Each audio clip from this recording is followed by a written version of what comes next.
Hi, it's Todd. If you're interested in getting more of what you want, need, and deserve, then you are in the right place. Please make sure you hit subscribe, you hit notify, hit all those great buttons that let you know that when I launch a new video, it's all about how you can get what you want, need, and deserve, a promotion, earn more money, whatever it is, because we all have to learn to sell ourselves every day, get buy-in, and understand that sales is influence. Now, today, what I want to talk about for the next couple of minutes is a bit of a riff, if you will. And actually, most of these videos are probably a little bit of a riff.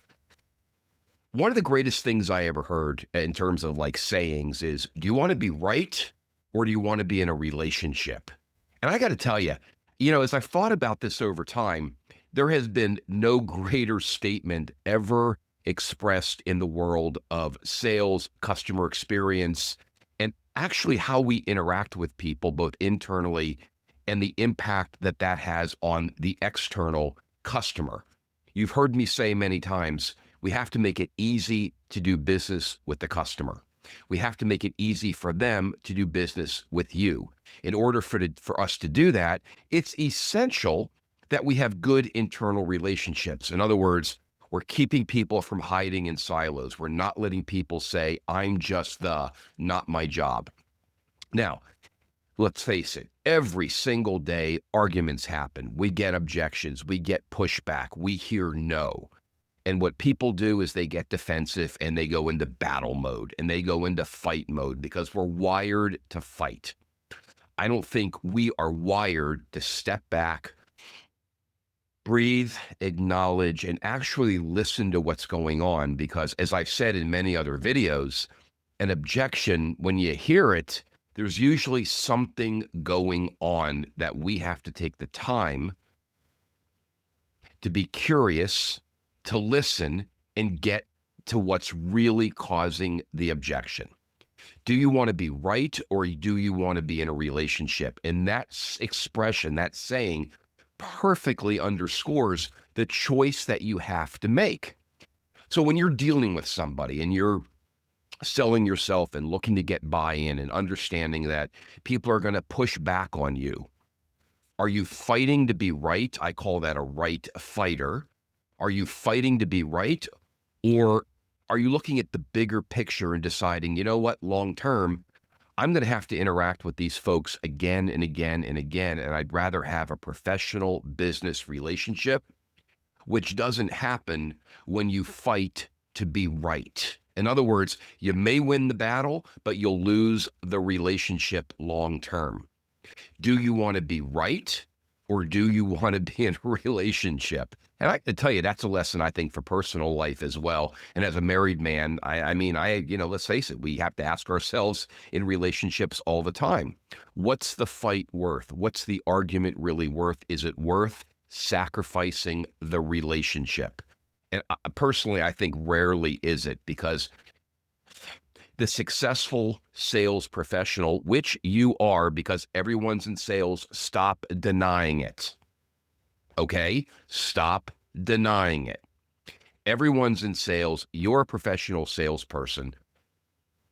And you have to understand, and I think you know, that it is more important to cultivate the relationships that we're going to need to go back to over and over and over again, and them to us. So don't be a right fighter. And every conversation, when it's a back and forth, it feels like an objection or somebody's gotten defensive, step back and ask yourself, is it worth fighting and sacrificing the relationship? Or do I have an opportunity here to build the relationship, step back, listen, be curious, ask good questions? Oh, yeah, that's what good salespeople do. You're a salesperson because everyone's in sales. Step back, ask good questions, and get the person to come to you. Because at the end of the day, you can make a choice to be right, or you can make a choice to take the longer, bigger, strategic, mature view of things and go, I'd rather have a relationship. The fastest way to losing a sale, the fastest way to never getting cooperation is you need to be right. I have seen people in corporations who have a really bad reputation of, oh yeah, we don't talk to that person or we don't want to deal with that person because they always have to be right. And then that person who they're talking about doesn't understand why they're constantly struggling. You know why? Because that person made a decision that it was more important to be right than be in a relationship.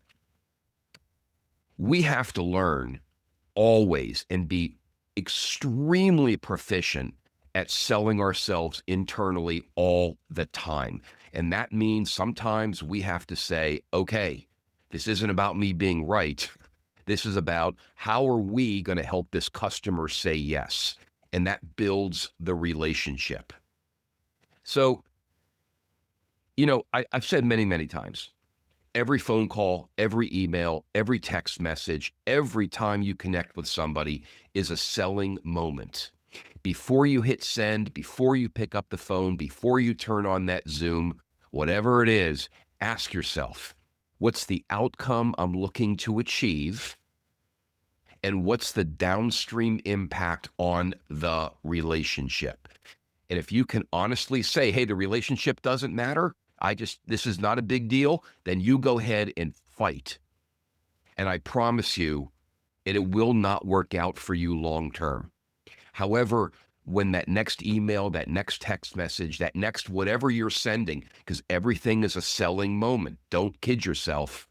You're a salesperson. I know I keep saying it just because it's just fun to watch you squirm and say, I'm not in sales. Ooh, yes, you are.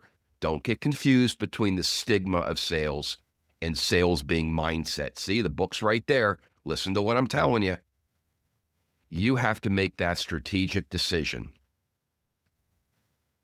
Good relationships, clean relationships, relationships where people know that you're not constantly fighting to be right, but relationships that know that, you know what, when you approach somebody, this is going to be a give and take. This is going to be a good, honest conversation where somebody will listen to me. They'll acknowledge what's on my plate. It's not about winning. It's not about right or wrong. It's not about you versus me. It's about how are we together going to help a customer do business with us. If you are a right fighter, that mindset will multiply across the organization. And what you're doing is you're making it impossible to deal with you, and you're making it impossible for a customer to do business with you, and by extension, the company. If you choose that being a right fighter is not the right move, hint, it's not, and you really want to build relationships internally, that's a leadership moment. That's the moment when you say in advance, proactively, this is the outcome I'm looking for because it will help my customer be better, because it will help my customer make money. Not enough people think like this because this takes something that really takes practice and self-awareness, not reacting to things. Listen, we've all been there. I'm guilty of it as well. You get an email, somebody says something, you read it wrong, it hits you wrong, it just doesn't feel good, and your temptation is to react.